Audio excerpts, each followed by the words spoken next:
Welcome to the Creative Play and Podcast Network.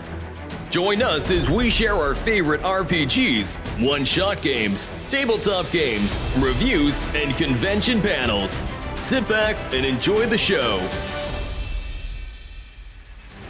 Hi, this is Kelly, aka Trixie from Ragnarok and Roll, a Scion to Ragnarok story, and Tilda Wimblewick from D&D Journey of the 5th Edition. First off, I would just like to say thank you to everyone for listening to our varied adventures, as well as for rating us on iTunes and RPGpodcast.com. If you haven't rated us yet, we would greatly appreciate it if you could. And if you're looking for more ways to support our efforts, we are now on Patreon, a great site where you can help us continue making more podcasts, as well as some special surprises for our patrons. If you can, please look us up at www.patreon.com/cppn. Every little bit helps. And again, thank you for listening. Hello, everybody. Thank you for coming to Minorities in Science Fiction and Fantasy, where we will talk about something tangential to that in some way. I guess my name is Wendy Trakes. I'm here as the fan representation. I am not an author, but I had asked about this panel to happen because I think it's a conversation, especially when we're seeing more representation of underrepresented communities in both in all of fandom, from film to books and stuff. I wanted to hear input from folks who do the creation, and so I was like, I want this panel. And they went, great, you're on it. so Hi. So pass on. I'm Mary. I write sci-fi and fantasy, mostly for young adults. These are two of my titles, Stronger Than a Bronze Dragon, which is about a girl who slays demons, and Found Footage, which is about a cryptid. It's about Mantis Man. I also co-edit the Brave New Girls anthology series, which, by the way, is currently open for... Oh, thanks. You can use that one for the... All right, display copy of Star Swept. I also co-edit the Brave New Girls anthologies about girls doing techie things in sci-fi worlds, which, by the way, are currently open for submissions. So if you're interested, you can go to my website, and then there's a link to Brave New Girls there, or it's bravenewgirls.weebly.com. Yeah, that's me. Hi, I'm Tamsin Silver, and I'm an author with Falstaff Books. And I write both urban fantasy and historical fantasy. My urban fantasy is a lot of strong female heroes, and I have a web series out called Sky of the Damned. My most recent is my Billy the Kid series, which is real history Billy the Kid that I've wrapped in Irish folklore, and book 3 just came out in September. So we're happy to finally have the whole set out. Writing during a pandemic was not a good time. And so that's me. That's really all there is. Next. I'm Marcus Campbell. I'm a poet from Mesa, Arizona. I write for Brick Cave Media. It's a fantasy, sci-fi, and poetry publisher out of Mesa. So I'm here mainly to learn and get to know everybody as I'm writing my first novels. That's my first collection of Wonderful. Good to be here with everybody. So, well, I guess since I asked for this panel, I should probably ask some questions. As we've kind of decided, you're the moderator. Yeah, we haven't had this decision. I was talking to Mary a little bit before. There's a lot of reasons why I'm interested in this. My background is in anthropology and history, and so I've done a lot of nonfiction reading about underrepresented communities and social inequality and things like that. But it wasn't until much later in my adult life that I realized the majority of the science fiction and fantasy that I consumed as a young adult, as a teen, as an adult, were written by white men and some white women with no representation in the characters. And it wasn't until then that I actively started seeking out other fiction, and I love it just as much, if not more. There's different authors. Right now I'm obsessed with M.K. Jemisin, and if you haven't read anything by her, anything you pick up is going to be an adventure. That was part of the reason why I was just like, I think this kind of panel would be really interesting to hear the feedback from people who create materials that we consume that may not fit or don't fit into that original traditional norm of science fiction, white men, white women, colonial kind of viewpoints, and bring other cultures that aren't Western American or European culture into these fictions that we love, these fandoms that we love. So now I need to come up with a question. I'm not used to TusCon and moderating, so because we don't. But We could all just start with our individual spiels, I guess. That was kind of what I was wanting to get at. So if there's any if you want to go down the line and kind of maybe touch on those topics. Sure. So I am Chinese American. My parents were immigrants. They came to the States in the 80s for grad school and then just kind of settled down, and I was born here. Here's the thing about growing up as a kid in the 90s and who's Chinese American in North Carolina, by the way. Oh. You were the only one. Yes. And so you didn't even realize sometimes that you were Chinese. You were just I'm a kid like everybody else, and so you watch the same TV as everybody else, and if you watch Star Trek, everybody's look, Star Trek, it's pretty diverse, right? But you don't think about it when you're a kid, and then you start growing up, and then everything around you is white. I love Star Wars, for example, but it's mostly white. And that starts being your default. So I remember the very first time I wrote a book, I was 12 years old. It was a space adventure, and the crew was all white. Because to me, this is what space crews were like, just because I grew up in North Carolina, I watched the same TV as everybody else. I'm not thinking, ooh, I'm going to represent Chinese people I was 12. I just wanted to write a space story, and to me, space stories were white. Fast forward 10 years, I'm now 22, and I've been through college. I sit down to write my first novel, and I made the main character white again, because that is just where my brain defaulted to. And then eventually I was kind of wait, I'm the one writing it though. Can't I make her Asian? And then I was wait, that feels like going too far. We'll make her half Asian. We'll compromise, which is a whole problem by itself, because of course being biracial is an identity by itself. It's not a compromise, but that's where my mind went, just because of all this baggage I was carrying with me. And it wasn't until I think Stronger Than a Bronze Dragon that I wrote something that felt like Asian, because it takes place in an alternate China kind of thing. But the weird thing about being Chinese American is I am first and foremost American. I grew up in North Carolina. I moved to New Jersey when I was 14. For many years I was the only Asian kid in my school, and you didn't run around saying I'm Asian. You just you tried to fit in, and I think that's why most of my fiction, even though I'm a Chinese American author, isn't what people would think of as Chinese American fiction. It is not about the immigrant experience. It's not about being the only Asian kid in school. I didn't want to write that. I already lived it. Why would I want to write it? And so I feel you get pressure from both sides. First they were saying you can't hide Chinese people at all, and now they're saying you're not Chinese enough. That's my spiel. I'm super white. So I'm not a minority at all. Super Scottish and British and French and German, and everybody's oh, I did my DNA test. I said, yep, mine just shows I'm super white. I'm very European. But I have been writing stories since I'm old enough that basically my writing started on an electric typewriter in the basement in Michigan. And of course, I always wrote stories about people who were white, because that's all I saw on TV, and that's all my family was, and that's all that was in Michigan that I knew of. And then I started getting older, and I started realizing my school was definitely a mix of color, because it was Michigan, and we had a lot of African American, we had a lot of different, and then when I went to school, Western Michigan University, there's a large Asian population there, and it's just wonderful because they still speak their native language, and so it was just wonderful to me, and I was just this is what I love.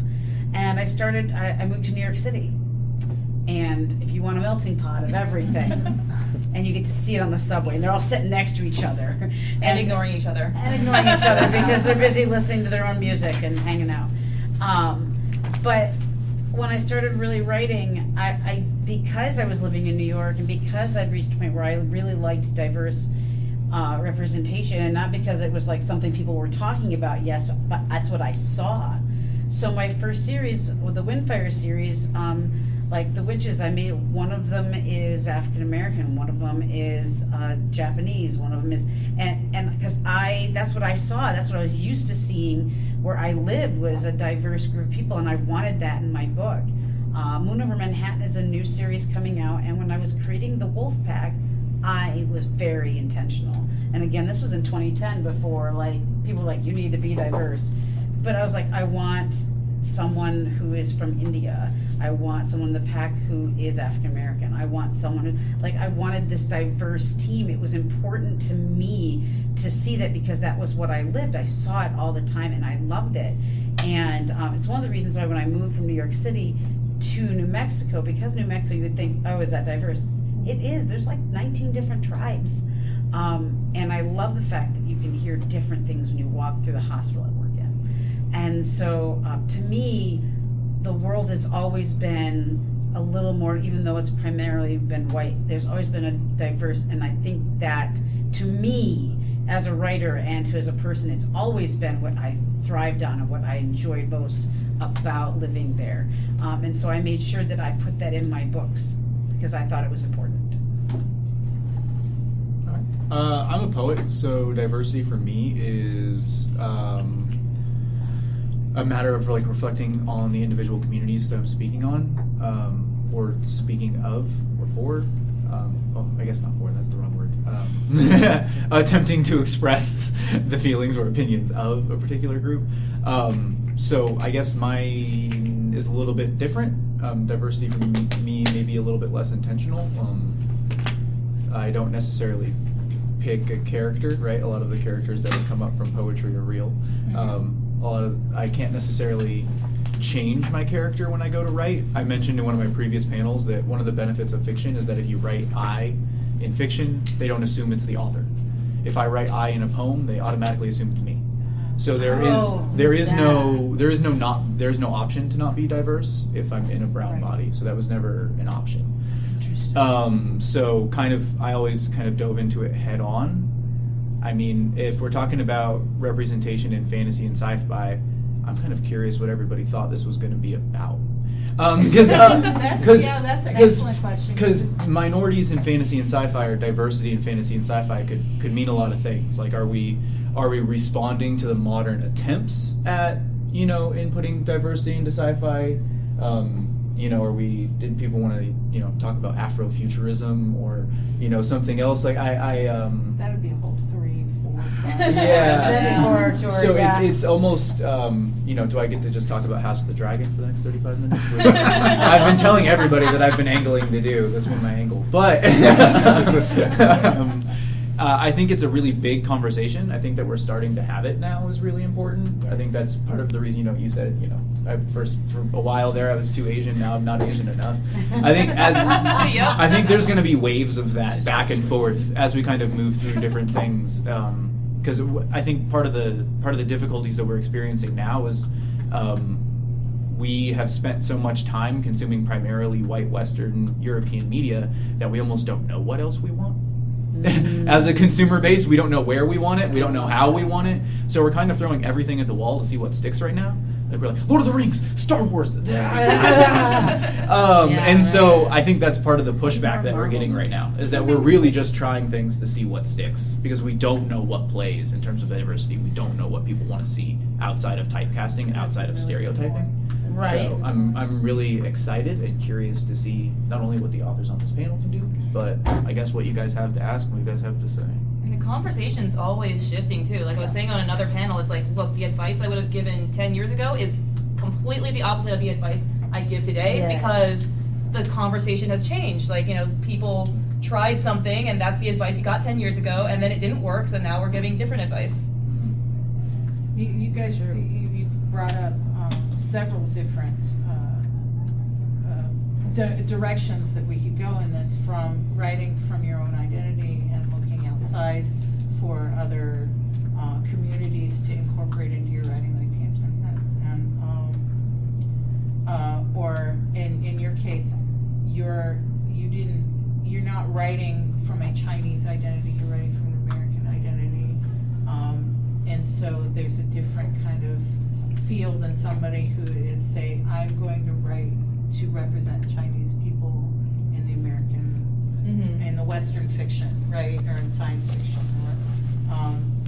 So that's one bent that we could go on. The other one is this throwing things at the wall to see what sticks, which to me is fascinating. The Wheel of Time series, actually, the the TV series came to mind because there was a huge blowback on the diversity of casting because people read those books and all the characters were a certain way in their head, and that happens in fiction. When you read, you envision the characters, right? And so when they weren't the ethnicity or the skin tone or the background that was imagined from the book, there was a huge blowback on that. And we've seen it in other shows too, where they've cast because they're like, there was nothing in the book. And Sandman, there are some indications in the book that, for example, that Death in the comic they drew a pale white girl. Well, there's nothing in the character that says that that's what she has to look like all the time, right? So there's been all this public pushback, and I think that you're right. I think it's that we're throwing it at the wall to see what works, and some of the stuff works beautifully because it really shows the community and the characters. Ms. Marvel is a great Ms. example of that. I was going to stick with Death. I think Death and Sandman was a good example. Death. That is from Death the series. Death was my favorite character in the comic and in the graphic novel and in the series. Some people forget that before Samuel L. Jackson, Nick Fury was always an old white man with gray hair. And the minute he was in, all the figures changed that they were selling, and all of a sudden, even in the comic, they're just like, all of a sudden, Nick Fury just changed in the comic over, and I was like, well done. And now no one can imagine anybody else as Nick Fury. No one. So, went back and changed the source material. I'm just curious as to there would be none. What direction you guys would be interested in going in this conversation? Well, I want to talk question. about. Yeah, I think we had two some questions. And we'll see where that goes. Okay, let's go that way. Well, Star Wars came up, and I was going to say I thought that the last trio of they were a lot more diverse. They had. I'm sorry, I'm forgetting people's names at this point, but they did have a black guy, and they had a Korean woman, and the women in it in general had a lot of leadership roles. Yeah. So I just wondered to me that felt really good to see more diversity. Like, why wouldn't you have diversity if you're, So I have some if it's this multi-universe or multi. So I have some thoughts about that. So I loved The Force Awakens, and that was one where you could tell they were really trying to diversify their cast. They cast John Boyega as basically the main character, along with Daisy Ridley, and they had Oscar Isaac also as a co-lead, and so that was pretty awesome.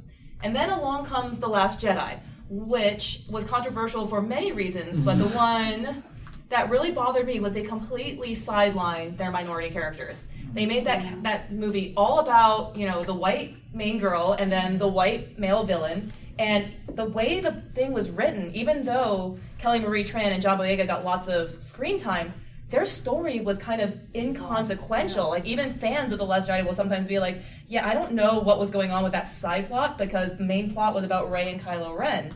So that was an example of someone who had great intentions. I'm sure Rian Johnson was like, look at me, I'm going to bring in an Asian woman to be a main character. I'm going to bring back John Boyega to have a storyline, and yet he didn't know what to do with them. And John Boyega has actually in an interview expressed some frustration. Of course he's still a professional, so he didn't call anyone out by name, but just if you read the interview, read between the lines, you could tell he was frustrated by the direction his character went in, because his character started off as almost the new Luke Skywalker type. He was set up to be the hero of the new trilogy, and then in movie number 2 he's completely sidelined. Movie number 3, they tried to fix it, but it was kind of too late. By that point, everyone's focus had just shifted to these 2 white characters. And you have a different director at that point too, so it makes it better director. So back. And then of course in movie number 3, all of Kelly Marie Tran's lines could probably fit into a single tweet. That poor girl. And John Boyega's would be the 2 quote tweets following it. He didn't have very many lines in the third one either. Yep. Yeah, there were also implications that he was going to get force powers that were kind of sidelined. So there's a lot of attempts at diversity that I guess would be best described as disingenuous. So I guess as we move towards doing diversity that's genuine, and moving away from doing diversity that's as almost like blaxploitation was, where it's a metric of commerce, where in order to make our movie more profitable, we're going to throw a couple people in it so we can throw them on a poster. So one, we need to be able to recognize that as as consumers of media, and 2, as writers of media. We need to be careful to not do it ourselves. Oh, you know what's a weird example? So there's this opera, Carmen, from the 1800s. Yes. And in the 1930s or 40s, they adapted it into a Broadway musical where they took the same music and rewrote the lyrics and cast it with all African Americans, which was kind of an interesting artistic choice. And they actually made a movie of it, and I watched the movie, and I was like, I have such mixed feelings about this movie, because on the one hand, you gave this performance opportunity to all these black actors who might otherwise not have gotten to shine on the silver screen. I think the main actress actually got nominated for an Oscar or something. On the other hand, like, a lot of the dialect is very, like, stereotypical. Like, they do the whole, like, I apostrophe S thing, like, I is going to do this, and I'm like, it was like an interesting attempt where it's like, it was well-intentioned, but it kind of was like, something about this feels off. Yeah, Oh, yes, so this brought, I would been thinking of many wonderful comments and questions. You guys are fantastic, but you really brought up something with the Carmen adaptation, and that is sensitivity readers and having people come in to make certain that what you are creating, especially if you're not an own voices writer, is going to actually be thoughtful, sensitive, and well handled. And what are some of your thoughts on sensitivity readers, especially with something like Star Wars that could have had the budget for it and could have used a staff of sensitivity readers, right? I've done sensitivity readers because again, as I mentioned, I like to write diverse, but I also want to make sure I'm not wrong. I've got a short story in the book We Are Not This, and it's an entire book that we did with my publisher. You remember when the bathroom bill was going on in North Carolina? Oh, yeah. And one of the big hashtags that people were saying was "We Are Not This," and that's this book. And so all of the short stories that are centered around LGBTQ+, it's all the proceeds of it go to support the LGBTQ people in North Carolina. And so we all signed away rights for getting paid for this. And I wrote this short, and I just loved it. It's called The Color of Love, and but it has 2 young men in it, one of color, and I was like, first off, not male, second, not of color, third, not gay. So I was like, I need a sensitivity reader, and I found someone who read it, and they pointed out a few things that they said, you are close, but I would change this word here, and I would change this, and I was like, fantastic. And what was great is this, I want to put out something people love. I want to put out something people enjoy, and I don't want them to hit roadblocks of things that are wrong, and I want to make sure it's good for people. And so I think sensitivity readers are fantastic. They also make me feel more secure when I release that book, that I'm on the nose. Like, I spent 6 years doing research on all the Billy the Kid stuff so I could get that history as exact as possible. So there's nothing different for me as a writer between saying, okay, I need to do history, I need to know my history as much as I also need someone to read and correct me if I'm wrong on something that I'm writing that isn't me. that's a really good point for the usefulness of sensitivity readers, because you can research all day long, but you don't have the same experience. I don't have. I mean, It's like if you're writing a legal drama, sending it to a lawyer. Right. Yes. Exactly. It's the same kind of thing. You want somebody who's living with the experience of the character that you're writing, whether it's a lawyer, whether it's me writing an African American man.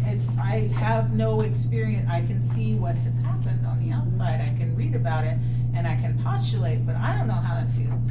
I'll never know how that feels. I'll never know what those experiences are when I'm not looking, right? So. Yes. So to have that kind of reader, regardless of what it is, profession, identity, or anything, I think it's super valuable. And I think that Hollywood needs to use it a lot more. I think so too. Yeah. This is another thing where the conversation has kind of evolved, though, because sensitivity readers became a thing, I feel like really around like 2014, 2015, they became really popular. And then what was starting to happen, though, was some of these sensitivity readers were getting thrown under the bus. because somebody would send them a manuscript being like, this is the manuscript from like the publisher, it's basically done, just make sure like we didn't write anything extremely insensitive there. Right. It's So they make sure we don't offend anybody. Yeah, so they read it and they would, do their best, and they have no control over what comments get incorporated and what don't. And book comes out, and then, book Twitter or something says this part is racist. Well, then the publisher then goes, we had a sensitivity reader, it's their fault. And so, we did. That's due diligence. wrong. No, you didn't. And I think, but I was going to point out really to Star Wars and that effect too. It does sound like or feel like the decision makers at the very end may have had a lot to do with pulling and cherry picking and taking. If I don't know the backstory, and I'm sure that people who are more familiar with the later Star Wars series and the media behind it, the behind the scenes stuff that people have written and everything, as to how much was actually left on the cutting room floor of these characters. Exactly. Because the producers were of the same mentality that Disney was when The Last Airbender came out, the live action. And they're like, well, yeah, of course we cast white people because Americans are ready to watch Asian people on the screen. Yeah, and had an Indian director. And then Shang-Chi comes out and But you had, I'm sorry, you had a question. I was going to ask, because I think the conversation's really nuanced, and I think whenever people, they call things out and they say, I don't think that character should have been this demographic or this character, this demographic, because sometimes people want to say, oh, well, that's because you're racist, and it's like, it's not always necessarily the case, you know what I mean? Like, the conversation is more nuanced than that, so I don't know. If we're talking about like existing characters, like changing existing characters, like that was a problem with like Witcher, for instance. Witcher had a lot of backlash for changing the races of existing characters in like properties that were like really beloved. Then we start to get into like questions about like adaptation and like how faithful is adaptation like to begin with, and you're saying it's like really nuanced. If the disqualifying factor, here's the problem: if the only criticism of a show is that, then that brings up questions of racism. It's like, oh, the show was perfect, but they went and changed their race to a black woman. If that's the criticism, then that's a questionable criticism. And I think that's what people are pushing back at. If the criticism is, I hate that actress, that has absolutely nothing. I don't know why I went to actress, but I think with the circumstance of Witcher, it was, I believe, particular female characters. I'm not familiar with that property, but I believe it was female character that was beloved and the race was changed. But, Did somebody know? I think it was Tris. Okay, yeah. So I believe they changed a pretty pivotal female character's race, and so people were annoyed by that. But there was very little talk about the actual quality of the actress, or how what was her speaking cadence like? So one of the things about Samuel L. Jackson is that he really does a Nick Fury, right? So did she do a Trish? That wasn't the conversation. The conversation was that the race of the character had changed. And something that people will often say when, filmmakers try to diversify their cast is, well, you should just cast the best person for the role and not try to, force, diversity or whatever. It's like, well, what if the right person for the role, the best actress in that role was a person of color? What if she was just a better actress? If you watch Neil Gaiman burn people about Sandman, a lot of his point is he cast the best person for the role. It didn't matter. It's like, why do you always assume that the best person, Colorblind casting. In the movie, excuse me 1 second, Jesus Christ Superstar, people complained that Judas was a black actor. He says, you're trying to negate, or you put, negative things on the black people, and he went, no, he showed up and gave the best audition. Was I not supposed to hire him because he was black? Meanwhile, let's go back to the fact that Jesus was a Middle Eastern Jew. But another example in that kind of that same vein would be Night of the Living Dead. I think it was Night of the Living Dead. Yeah. The George A. Romero. That was an example of colorblind casting. He didn't go in looking for a black man. He just went in, and the black man was the best man for the role. And then when you get to the ending of the film, where it has that kind of very Lynchy vibe to it, where it almost that feels like a lynching is occurring. They didn't actually write that after they found the black actor. That was the tone of the scene before they found the black actor. And then when they got to the end, the studio said, "You're going to change that end?" He said, "Nope." Why would I change the end? Right? So there's a certain amount of integrity involved in colorblind casting that I'm not sure the industry is quite ready for. Well, is the audience ready for it either, too? Or do you I think the audience is a lot more ready for it than we give them credit for. I think the audience is more ready than we give them credit And I think the people who aren't ready, well then, darn, guess what? Yeah. Become ready. Yeah, I think the audience is a Because lot the world more is ready than we give them credit multi-diverse, for. and you need to step into it.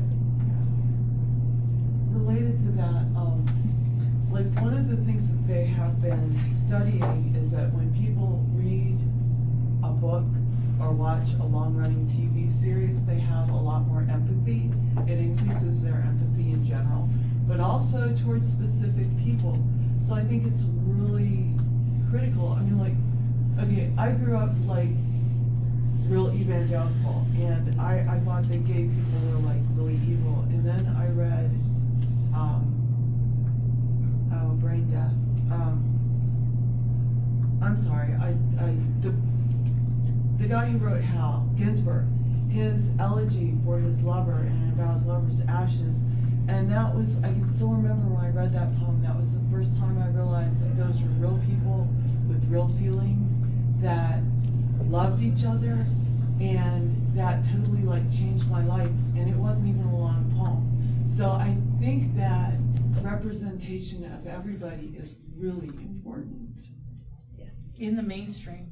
And Yes. that was kind of my initial point of wanting to do a panel like this, or at least see a panel like this, was because, like I said, what I consumed as a teenager and as a younger adult represented me as a white European individual, and I never saw anything else that way. I grew up halfway in the South Pacific, so I had more exposure. When I lived in the United States, my neighborhood was white. The people I hung out with were white, and it wasn't like there was any kind of overt or active racism. It's just that this was what was available. It was on TV. This was the general consumption, and so being able to see that representation, and having raised a kid with more and more stuff being on television and more diversity and everything. There's a lot I'm noticing, especially with younger generations. There's a lot more, just like, oh yeah, this is there's more out there. It's not just us, right? So you had a comment? I've done some various studies of European culture, and what I found surprising is that we culturally, us white people, like to be bigots. Because if you look into that, we are bigoted against each other. I once saw this chart with 16 different Caucasian types and their tribal backgrounds. And this is one group of Caucasians warning another about what to be careful of. I think, Look out for the curly-haired white woman. yes, when Makes me sick. our ancestors came here, they may not have known they were bringing this with them, but they had been culturally trained to think that way. Right. And when they find someone different looking, they just immediately pick it up again. I don't know what I'm saying exactly, other than the fact that we culturally were trained to do that, and now we have to somehow deprogram it. And that's going to take just as much time, I think. But I think so. in media, and this has been a great conversation on this, is that the media is becoming more diverse, whether it's well-intentioned or just we're going to put it on this because people want more diversity. We're going to put this diverse, this black character, or this Chinese character, or whatever, and on the poster, because we want more people to come in and really just pay lip service to making them real characters in the script or in the book or in the story or whatever. I think the more that we make that the norm, or not the exploitation, but make the norm where we're showing people, representing people, being people, doing people things, regardless. And there's still, and that I'm not saying you ignore the history and the cultural nuances and all of that goes with it, But the more you see the history and the cultural nuances and things like that in general mainstream, the more you're just like, oh, well, yeah, so that's normal. I think the bias just starts to decrease the more exposure. But some people are going to dig their heels in. He had I have a question. Can you compare, like, in the 60s, we had Hogan's Heroes and we had King? Remember that? Well, I wasn't around in the 60s, but Yeah, neither were most of you. I wasn't either. but I've watched Hogan's There were Heroes. people injected into regular broadcast TV, 3 networks, and that black people were just there. And I mean, and we didn't make a big deal about it. And so Sometimes we did. But I think the point really is in Depends a on lot where of you those grew up. shows. Spear Chucker Jones those might disagree with right, you. Those characters were about caricatures without Mash. much, Spear without Chucker much Jones. depth. Mash. Yeah. But there were Remember a that lot was. of shows, especially those shows in the 60s and 70s, where the characters were there. You saw characters of different ethnicities, but if they weren't white, they weren't given a lot of depth in their lines, or they weren't given a lot of screen time. It depended on the show. I mean, Star Trek is one of my favorite shows, and so and Nichelle Nichols was a trailblazer as far as that went, but there were shows that it was just like, oh well, we got this black guy in the background, we'll give him 2 lines and he'll seem like an idiot, and they do a stereotype, and that still happens. So but well, it I just mean, depends on the writing. he had a lead in one whole episode. Yeah, that's true. I mean, Meanwhile, oh, sorry. No. Well, speaking of Star Trek, so that was very well intentioned, but that was an example of how things had not yet evolved. Because if you go back and you watch the original series, yes, Uhura and Sulu are there, and most of the time that's all they are. Yeah, they're there. they're The there. story is about, it's about Kirk, Spock, and Bones, and sometimes Scotty, and they're just there. You'd be hard pressed to find an episode that's about one of them. Right, and when you do see them, they're kind of pawns in somebody else's game. Yeah. And sticking with Star Trek was the vision from Gene Roddenberry for Star Trek was envisioning an ideal world, and in that ideal world there was diversity and inclusion. Yes. And because of that, there should be people on these ships. Right. What I think a lot of us in the diversity community have been saying is that we've always been here. You just haven't been paying attention, right? So the people that built this country would like to be represented in the stories of this country. So I think that we keep referencing Star Trek, but Star Trek comes from a really different place than I think a lot of the modern diversity is trying to come from. I think that merits mentioning. Not to poo-poo Star Trek, I do love Star Trek. No, It's doing it. I think it blazed the trail on its own to kind of get us in this direction. You had So you guys talked about studios underestimating the audience, and I had questions about that because it seems a lot like people are very, very worried about taking us outside of our comfort zone, and they almost act like we're hysterical babies. But at the same time, you get a lot of vitriol and venom aimed at people who are just doing their jobs. Like Mary Kelly Tran was bullied off. Marie Tran? Mary, sorry, did you say her name again? Kelly Marie Tran. Okay, I reversed it too. Kelly Marie Tran was bullied off of Twitter. John Boyega had an entire post where it showed him kicking a lot of hate comments he got. And then with the new Star Wars series, people freaked out about there being black actors in it. People flipped out about there being black hobbits. They flipped out about there being a black elf. I think though, those are a very loud minority because the fact is all those properties still are extremely popular. And I'm wondering, does it just seem like do these people are oh, there's 25 or less of the population acted like they hated this, so let's not do it? Or is it where, how much of the vitriol aimed at it is a very, very loud minority, and how much, I guess I'm wondering how is underestimating the audience partially based on this very loud minority, or is more of it just extreme caution around possibly losing any money or getting any bad press at all? I think that question is multi-layered because at the end of the day, the studio's going to look at the dollar amounts. They're not going to. They're going to be like, okay, so did we put in this? We've got this. Yeah, we got this pushback, and I don't even know. Did Disney even really defend her? Probably not. I know with John Boyega's case, people were yelling and screaming the minute the first teaser for the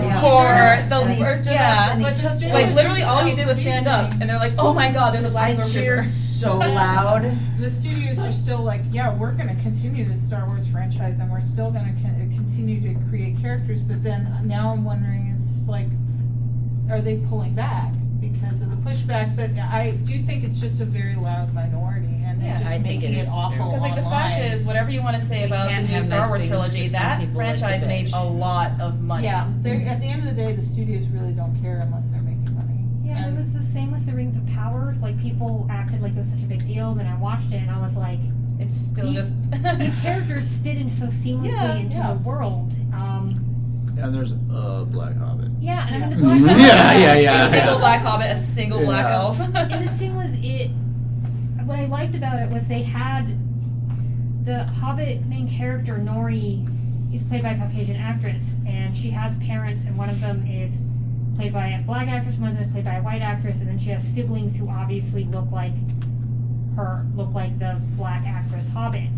And I was wondering, I was like, how are you going to work that in there? And then they put a line in about how his first wife, Rose, died, and then he remarried.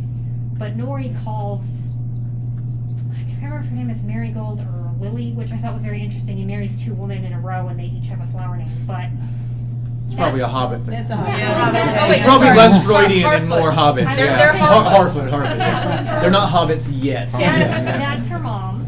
And then there's such an integrated part of the community and so built into the story, and no one questions it, and yet people are like, this doesn't make any sense, I don't like it. And I was thinking about it, and I was like, isn't it weirder that when you look at the original movies, they all look so Scandinavian? Because my mom, who's Mexican, was watching it, and she's like, why are there so many blonde people? And I was like, you're right, that is odd. So right, it does feel more weird when they're all in a way, the Rings of Power kind of made more sense to me visually, because I was looking at it and I was like, yeah, this is like what I see every day in my life.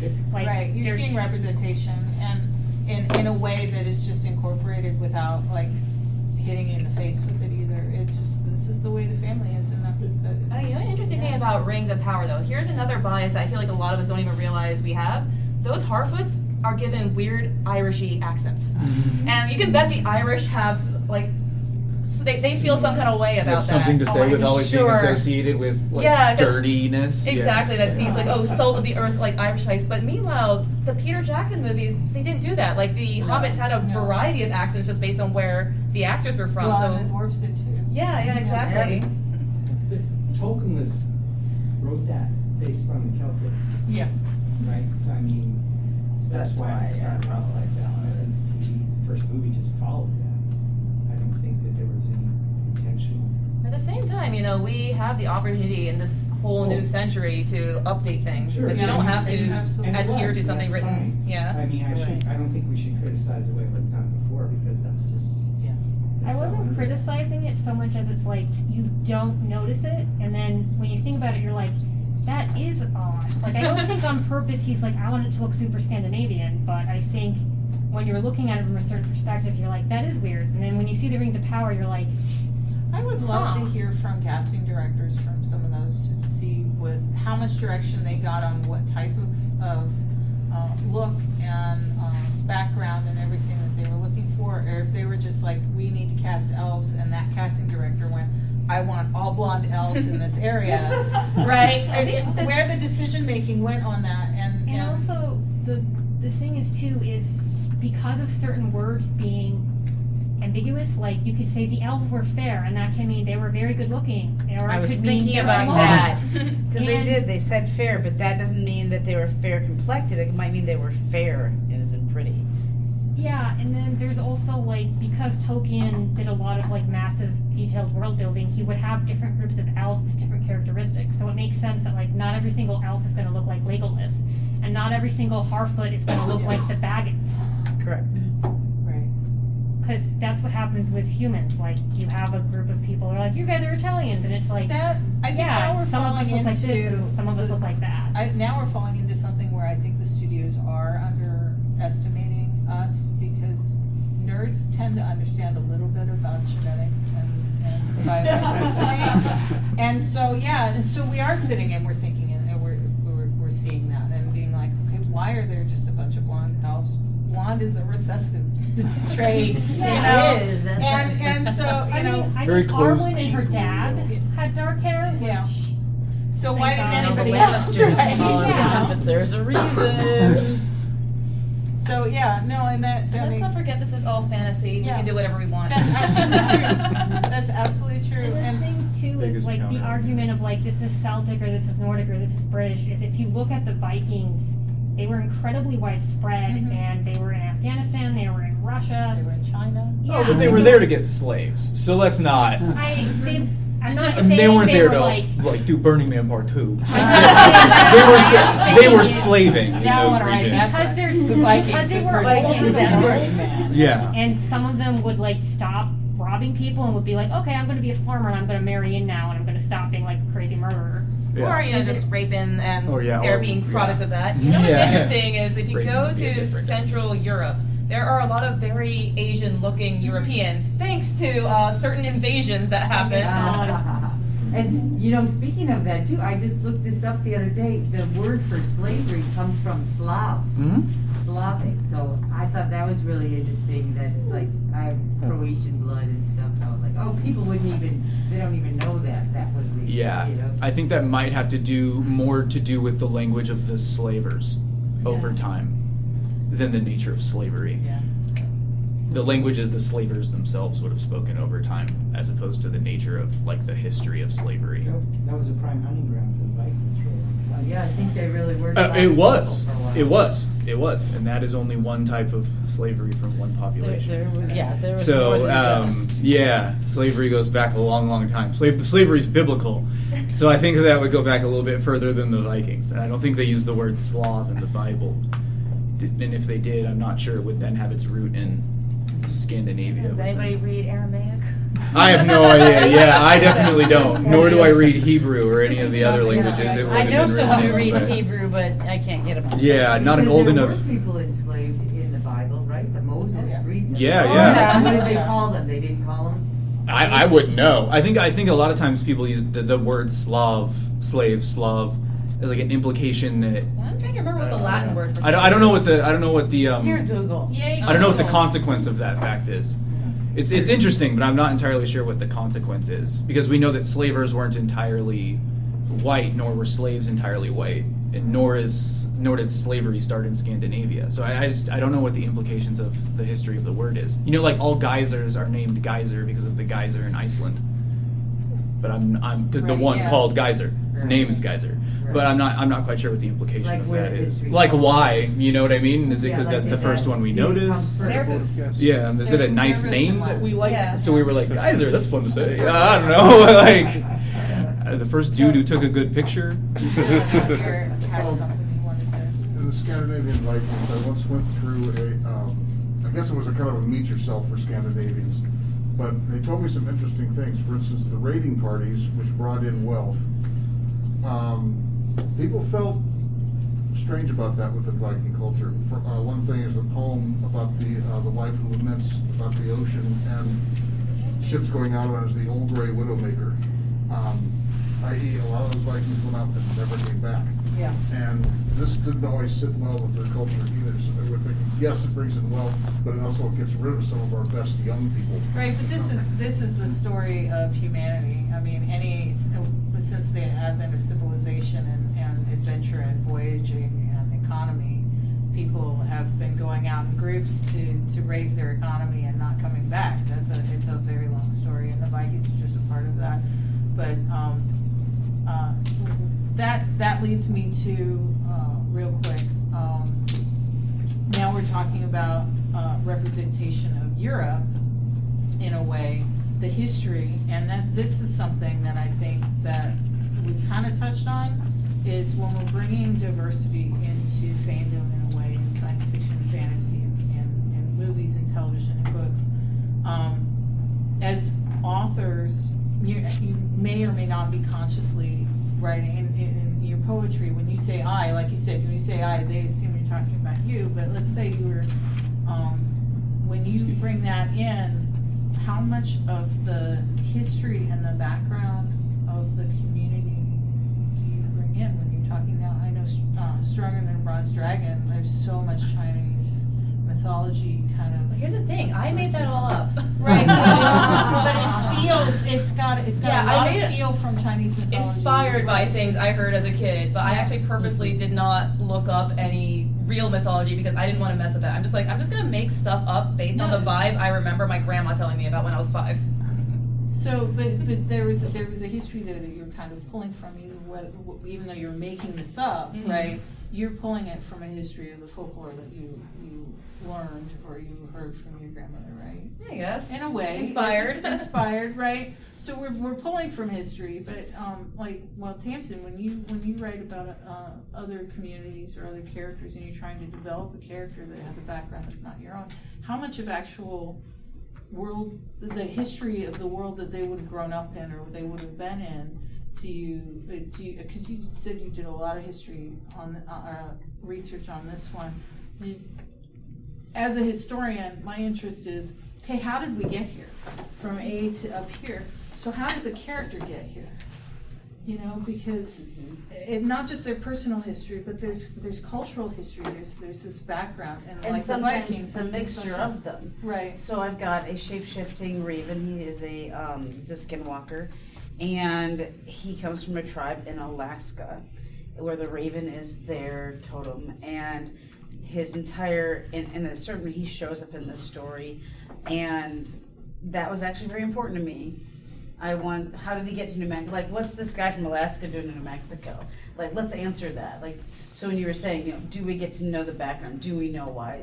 Not necessarily his personal history, but where he's coming from in a way. Yeah. Right, and it had to do with the fact that I looked up and I chose a tribe that most of them had been killed off because a bunch of the white men gave them pox, gave them the smallpox and blankets that were infested, and he got out. And then it's a story about, he talks about, I did a lot of research. Of course, you don't give all of it in the book. I'm not going to go on like 10 pages. Mm-hmm. But yeah, I researched when he would have come into New Mexico and how he was found when they moved the Apaches into Fort Sumter. Like, that was important to me, to show the what had happened, how he ended up taken care of. So yeah, I do the research for all of that, even though you guys may not see every little bit of it on the page. If I'm going to bring a character in, I need to know that cultural backstory. I need to know about them and what makes them tick. But I have a theater background, right? Where I used to run a theater company, and I was an actor. So for me, it's important to know that inner dialogue, to know that backstory. We only have a few more minutes left, but this kind of wraps up. I think we're coming back to how can we better represent in media and I think it's that understanding even just a little bit of the generational point to where we've gotten with this character and developing them as a person, and that's every character. That's regardless of ethnicity or anything. Mm-hmm. But we're going to need to wrap up. So because we've only got a couple minutes left. How did that? But It's always happens with these kinds of panels. I'm happy to go down and get a drink. We can talk more about this. I was going to say, or stay. The next panel's about representation too. There's wine and cheese though for us if we want. Oh, that's true. Yeah. You guys are doing the marble. Yeah. So they're already here. What about cultural appropriation? Oh, that was the 4 p.m. panel. That's whole separate can of worms. Yeah. I'm like, we're not even starting. We got 4 minutes. Yeah. There's no But way. Vikings had dreads. Yeah. Yeah. It's a whole separate conversation. Okay. Yeah.